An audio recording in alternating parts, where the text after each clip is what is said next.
Gabriel himself were born in between the 1960s and 1990s. Okay, so those who were born in the 1960s are usually now professors, whereas those who were born in the 1990s are probably among the youngest batch of university teachers, lecturers that you encounter on your campus.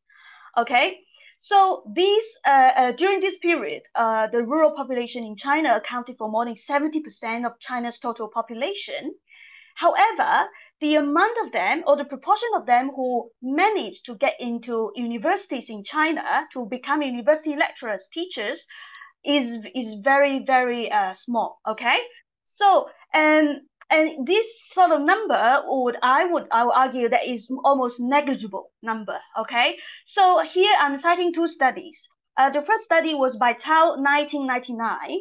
𝗦𝗲 surveyed more than 800 elite scientists, okay, from the Chinese Academy of Science, okay, and he found that only 8.8% of them are from rural backgrounds, okay. So this was among the elite scientists, and you may think, right, because they're elite scientists, they are not representative of the whole picture, okay? And therefore, I want to show you some more evidence, and this is from Yan, 2017, okay? He conducted a survey to more than 6,500 Chinese university lecturers across more than 53 higher education institutions in China, okay, in 2011. And his statistics was even more striking. Only not 0.41% of them are from rural backgrounds, okay? So less than 1%, less than 1% of them are from rural backgrounds. And therefore, you cannot help but ask, right? Why is this, on the one hand, you have more than 70% of China's total population during that period who are from rural areas, but on the other hand, you have less than 1% of them making it into higher education institutions and become university academics, okay? And I would argue that this really very much mirrors the rural-urban divide in China's higher education system, which, according to some scholar, is what we call a pyramid-style distribution. A pyramid style is like, on the top, you have very few elite institutions, and at the bottom, you have a lot of non-elite, lower-tier institutions, okay? And here I'm citing Willie Sear, 2020's paper. She suggested that the share of rural students in China's top universities has fallen in recent decades. For instance, in Tsinghua University, from 50% to 17% between 1970 and 2014. In other words, in 1970, 50% of all Tsinghua University students were from rural areas, half of them. Okay. However, in 2014, only 17% of them. So within every 5 Tsinghua University students, only less than one was from a rural background. Okay. Now at Beijing University, this was even worse. Okay. From the last decade, okay, meaning from 2010, okay, in 2010 there were 30% of rural students, but in 2020 there was only 10%, meaning within every 10 students in Beijing University, only one was from a rural background. Okay, so this is striking inequalities in higher education pertaining to rural-urban divide. Okay, and hence it is very important to understand why and what. Okay, what was the reason behind? Okay, now existing research has done some work in this area. For instance, Chen Men, He Li, and Liao Qing and Xi Ailei, okay? These scholars have done really fascinating research to explore rural origin students' experiences in elite universities in China at undergraduate level. Okay, meaning your level, okay, undergraduate level. However, it is unclear how these academically inclined rural origin students develop after their undergraduate studies. Did they go into postgraduate studies? Did they get into jobs? What did they do afterwards? Okay, it is unclear. Okay, at least before my study, it was unclear. Okay. Now, these existing studies also focus exclusively on those who made it into elite universities. And however, we know, just now I talked about the pyramid style, right, of China's higher education system. The elite universities account for a very small percentage of China's total higher education institutions, right? So it remains little known what the experiences are for those, in other words, the majority of rural students who instead enter non-elite higher education institutions. Okay, because of the higher education inequalities, a lot of the rural students, even if they manage to enter higher education, they enter non-elite higher education institutions. So what happened to them? There's very little research done on these majority of rural students who make it into higher education institutions. Now, in terms of Western literature about non-traditional academic appointees to the academy or to academia, they mainly focus on those from working class backgrounds, those who are female, because the norm is the white male middle class individuals, right? Heterosexual individuals. So they focus on the disadvantaged experiences of the working class, those from working class backgrounds, those who are female, and those who are from ethnic and racial minority backgrounds. However, very little is known about how inequalities in higher education in the academy operate in non-Western academia, such as that of China, especially the rural-urban sort of axis has seldom or has almost never been explored. And because of these research gaps, I decided to conduct this piece of research to look into what are their academic experiences like as individuals from rural and impoverished background. Now, impoverished is also a very important key word, because even today, even if we look at the rural society, there are hierarchies of household income levels. In our rural society today, we have relatively richer families and we have impoverished families. Okay.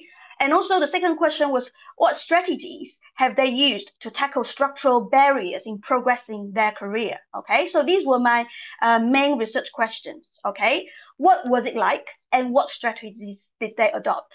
Okay, now between 2017 and 2018, I interviewed 26 such rural academics, okay? And you can see that they are from a range of age groups. 4 of them were born in the 1960s, and at the time when I interviewed them, they were all full professors, okay?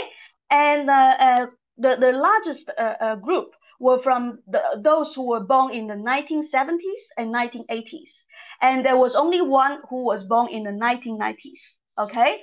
And at the time when I interviewed them, apart from the 4 full professors, most of them were assistant or associate professors, and quite a few of them were also lecturers. Okay, in terms of their disciplinary background, most of them were from the social sciences, with one from humanities, one from medicine, one from physics, and one from engineering. Okay, in other words, the majority were from social sciences background. So in other words, when you look at my data, you have to bear this in mind that these are probably more about social science rural origin academics experiences. Okay, if you want to focus on those from engineering backgrounds, for instance, these data may not be able to tell you much about their experiences. Although I would argue some of the findings that I'm going to share may be applied across different disciplinary backgrounds. Okay.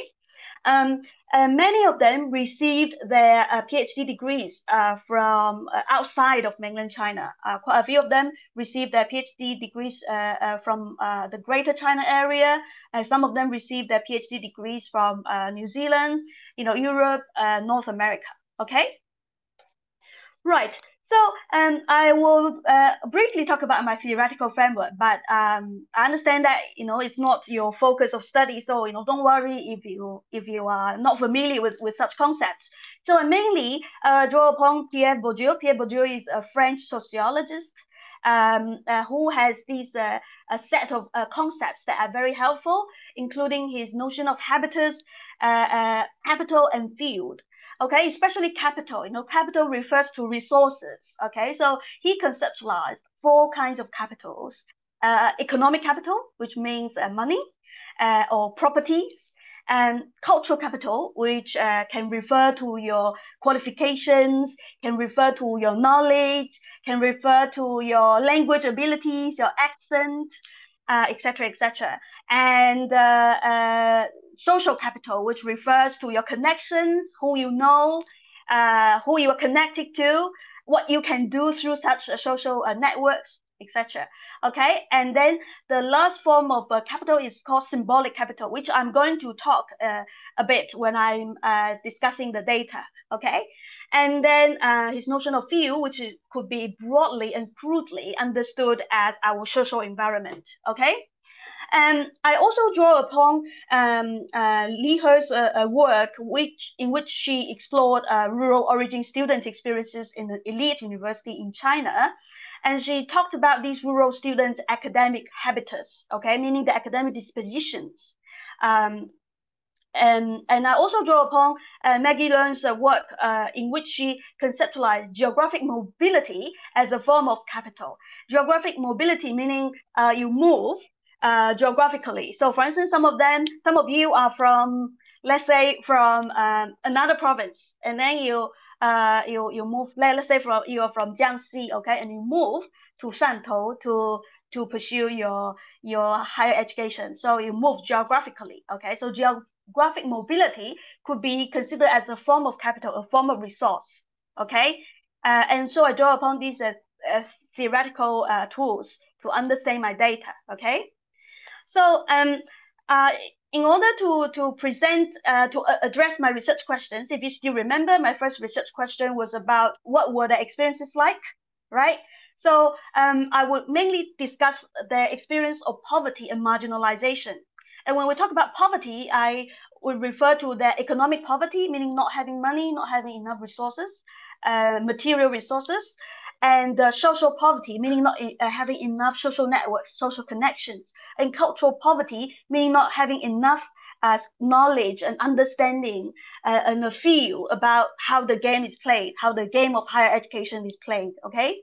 And also the experiences of being marginalized, being excluded, okay? So these would be my answer to the first research question. As for the second research question, I wanted to ask what strategies they employed in order to navigate the higher education scene in China or beyond. Here I will mainly talk about their institutional mobilities, meaning they move through different institutions. Maybe they begin their undergraduate studies in one institution and then they move to another institution, maybe higher ranked institution for their postgraduate studies, etc. Okay, so this is what I mean by institutional mobilities. I will also talk about their geographic mobilities, including transborder meaning, for instance, moving from mainland China to Hong Kong, to Macau, or to Taiwan, transborder mobilities, or transnational mobilities, meaning from China and to the UK, to the USA, to New Zealand, Australia, Finland, Singapore, etc., etc. Okay, so moving transnationally. So I argue that these are some of their main strategies. Okay.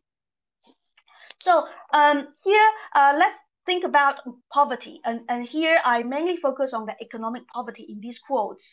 You can see that a lot of them, in fact, almost all of them revealed in their interviews that they experienced a great deal of humiliation, shame, and embarrassment because of lack of economic capital, because of their poverty. Okay, so for instance, in the first quote, you can see this was Zheng. He was born in the 1980s in the social sciences. So he suggested that one year we could not gather enough money for tuition fees. So meaning his family, we refers to his family. So we went to our neighbors to borrow money, but none of them agreed to lend the money. And they even, because they were worried that we could not repay the debt, they demanded that we gave them receipts and kneel down, 下跪 扣头, okay, 下跪 to them. In the end, we had to sell our pig. So apparently Zheng and his family refused to 下跪, to kneel down to his neighbors. In the end, we had to sell our pig to get some money. Usually we'll only sell the pig towards the end of the year to get a better price, but we had to because there was no money.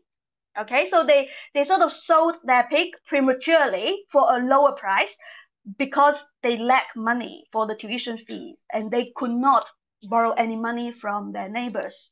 Okay, so being asked to 下跪, to kneel down to your neighbors was a great deal of humiliation and embarrassment for them. Okay, and you could see the sort of emotional struggles that Zheng and his family had to suffer. Now, in the second quote, this was Xin. Xin said that there were 3 children in my family, as I was the youngest. So Xin was the youngest child of the 3 children. Basically, every time when the school year started, I had no tuition fee to hand in. So usually I would sit on the steps of my house for a few hours, not wanting to go to school because I was too ashamed. And this was very, very common in my interview data, okay? Many of them could not manage to pay tuition fees, and that sort of made them so ashamed that they did not want to go to school, okay? And this was Kai. Kai, she suggested that in senior high school, I often did not have enough money for my meals. My high school had to waive my tuition fees. So even though her high school waived her tuition fees, so meaning that she did not have to pay her tuition fees, she still struggled to have a full belly. She still struggled to feed herself because there was not enough money. Okay, so we're talking about like the very basic level of human decency that they were not able to get because of economic poverty. Now, the economic poverty also affected their university choices. In this case, this was Jiao, who was born in the 1970s. He suggested that at that time, his Gaokao results meant that he could apply to Peking, Tsinghua, or Fudan universities because his scores were really high. However, he chose not to because they all required 1 year's military training. Now, we are talking about in the 1990s, okay? So at that time, these top universities require not just 1 month or 2 months military training, but 1 year's military training, okay? Making the entire degree 5 years long, okay? This was too long for Jiao. In the end, I chose a second tier one because its tuition fee was much cheaper, only 440 yuan per year, and there was some food compensation as well as more than 30 yuan monthly allowance. In the end, I realized that this university was not really very good, so I was a bit disappointed.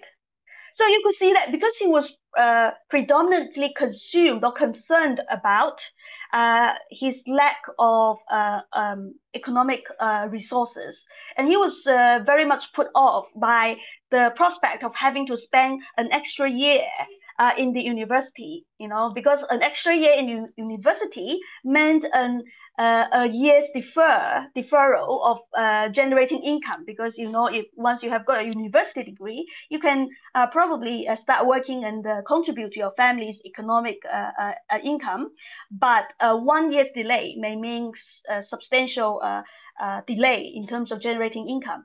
So you could see, I mean, if I present this scenario to you today, you would say, I would definitely go to Beijing, Tsinghua, or Fudan universities. I don't want to go to a second-tier university, even if I had to spend an extra year, right?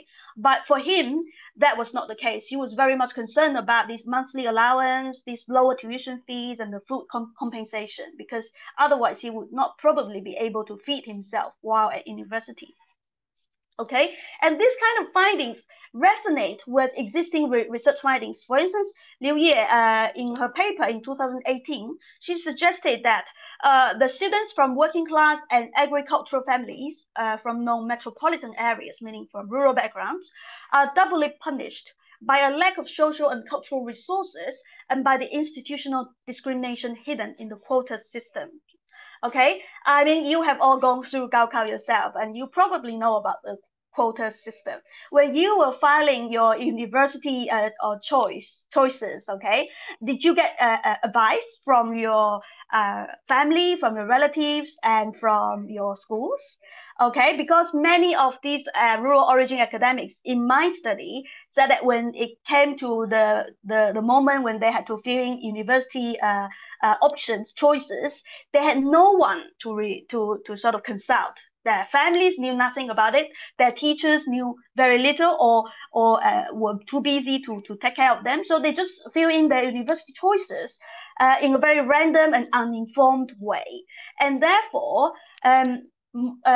only 5 out of the 21 participants in my study were able to go to elite universities, meaning the remaining 21 all went to second tier or even third tier universities, although their Gaokao marks were actually very good. Okay, and this kind of these kind of previous trajectories, because of their lack of economic and social resources in enabling them to fill in the Gaokao choices forms properly so that they could be admitted to elite universities. Because of this, it also indirectly created barriers for them to get their first academic job as university lecturers. For instance, Chen, I quoted him previously. His wife, in this case, he was talking about his wife. He said, when looking for academic positions, we have encountered outright discriminations. For instance, my wife studied in a non-211 university, meaning a second-tiered higher education institution, for her undergraduate degree. Although she has a PhD from a prestigious university in Hong Kong, she has been rejected everywhere. Okay, and the reason is many universities suggest they do not discriminate against undergraduate degree award institutions, but in their systems, they automatically eliminate such candidates. Okay, my wife has written to ask why she was not selected, and the replies she received unanimously revealed that it was precisely because she did not get her first degree in a 211 a higher education institution. Okay, first year institution. So this is quite striking in the sense that if you did not end up in your elite university for your undergraduate degree, even if you work very hard afterwards and get into a better sort of institution for your postgraduate PhD degrees, you may still suffer from your, in quotation mark, original sin. Okay. And these sort of resonate with existing research such as Yan 2017 and Gao and Yang 2019, who suggested that it's commonplace for higher education institutions in mainland China to exercise institutional discriminations against degree awarding institutions of candidates, especially the undergraduate degrees. Okay. So, having talked about their poverty in terms of their economic, social, and cultural poverty, and their sense of marginalization and exclusion, I am now going to move on to talk about the strategies that they employ to navigate or to sort of mitigate their disadvantages. And the first one was about their institutional mobilities.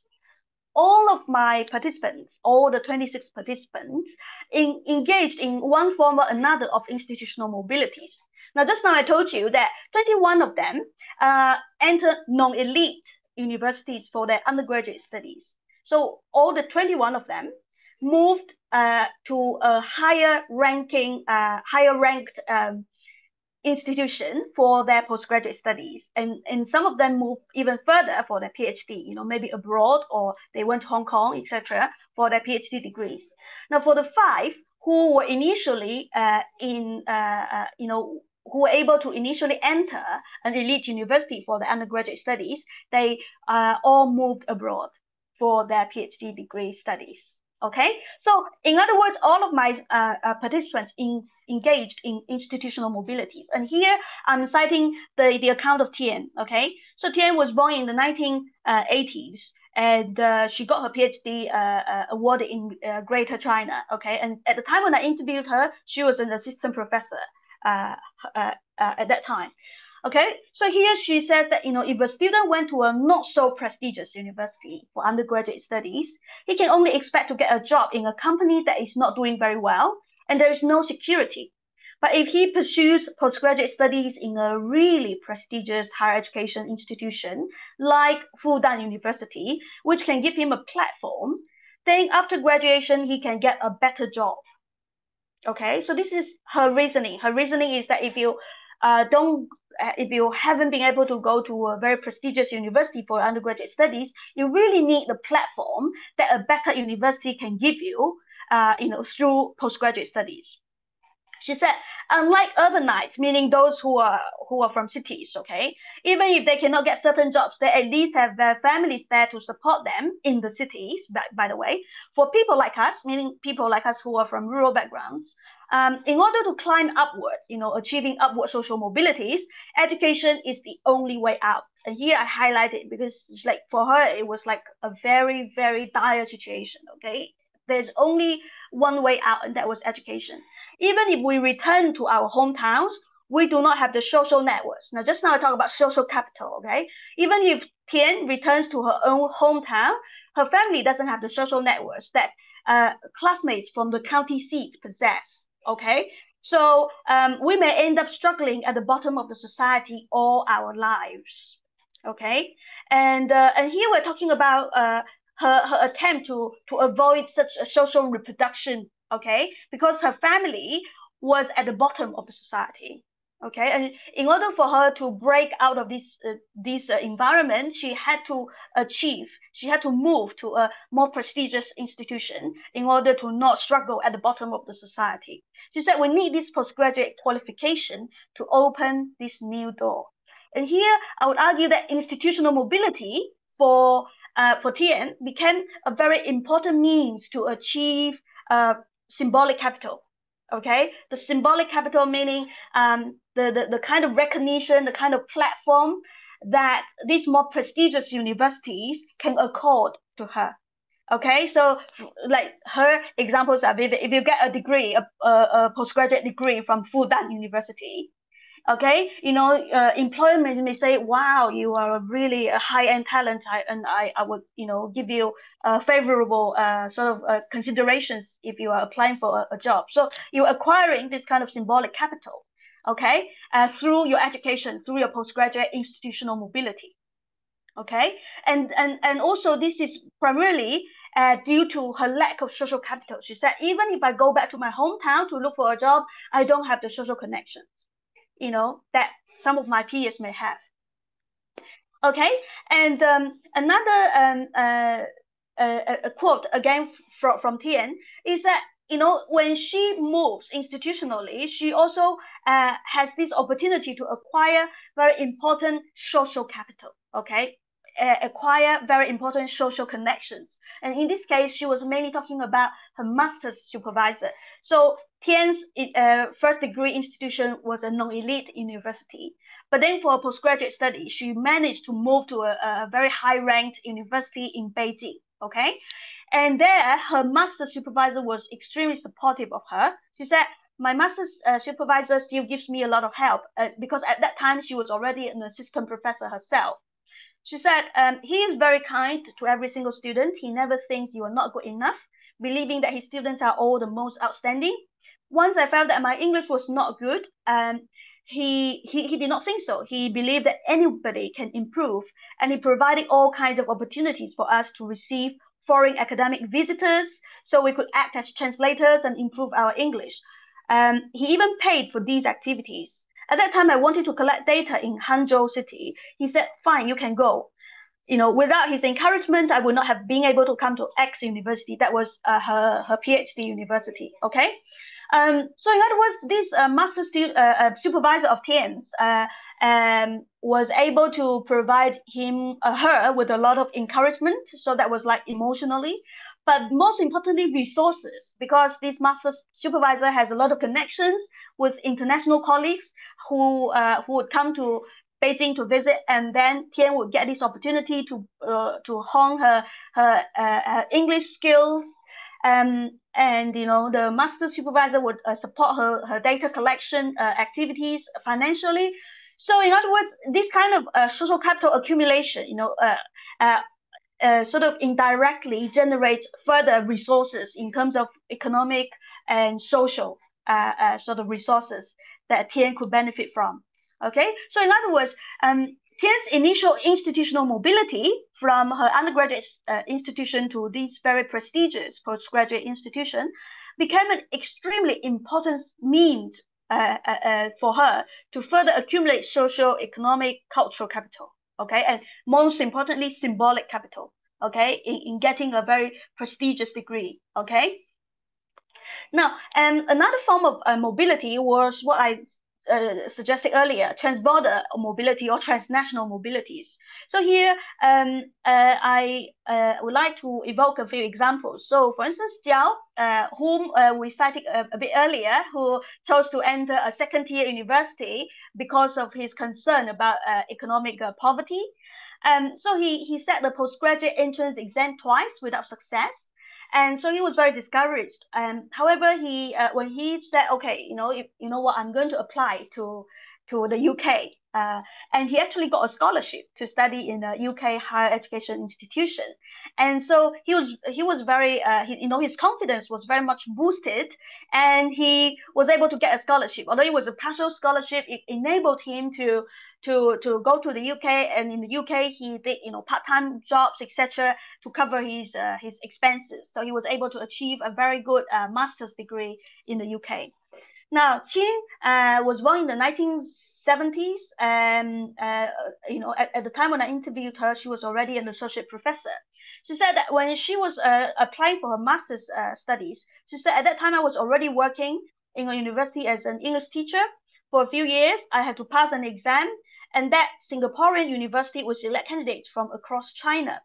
So here she was talking about an opportunity to study in Singapore for her master's.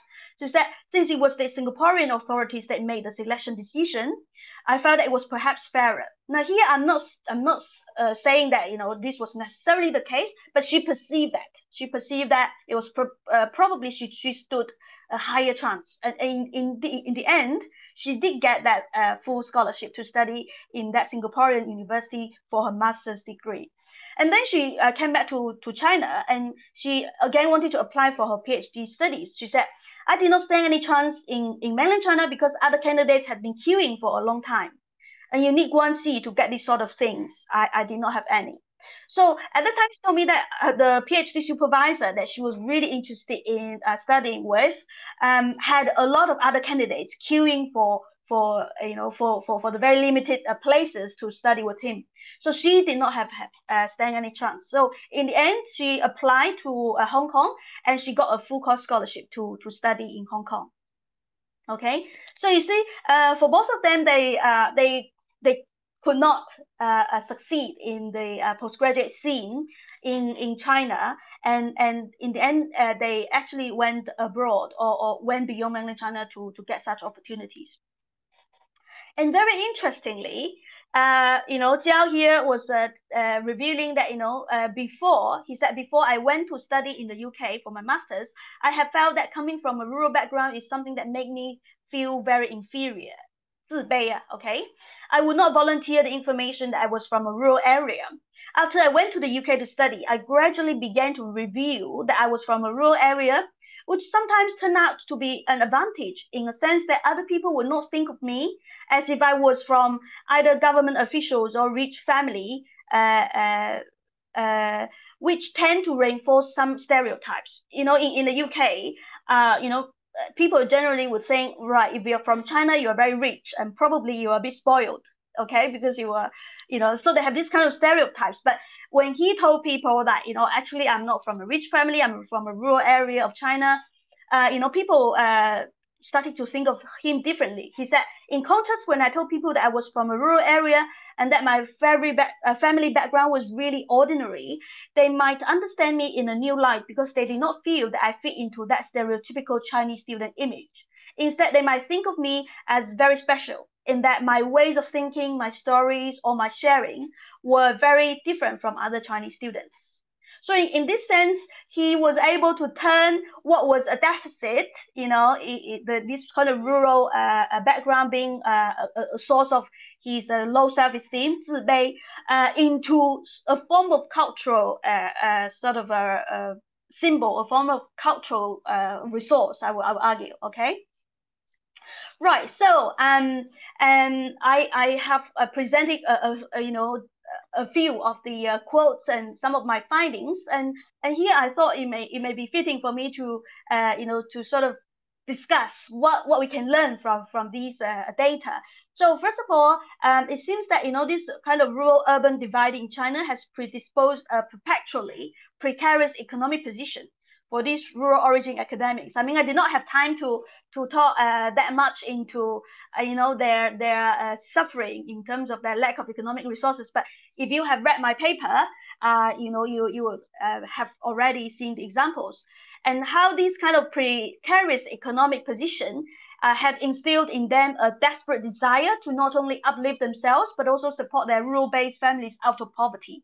So, in other words, many of these participants in my study, they are the only one in their family who are able to, get out of their rural environs. Okay. In other words, most of their families or their entire families were still based in rural area and probably were still suffering from lack of economic resources, and therefore they had this desperate urge to help their families out of poverty, only to find that their own income as academics were really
although because of their need to support their rural-based families, they still suffer from precarious economic positions.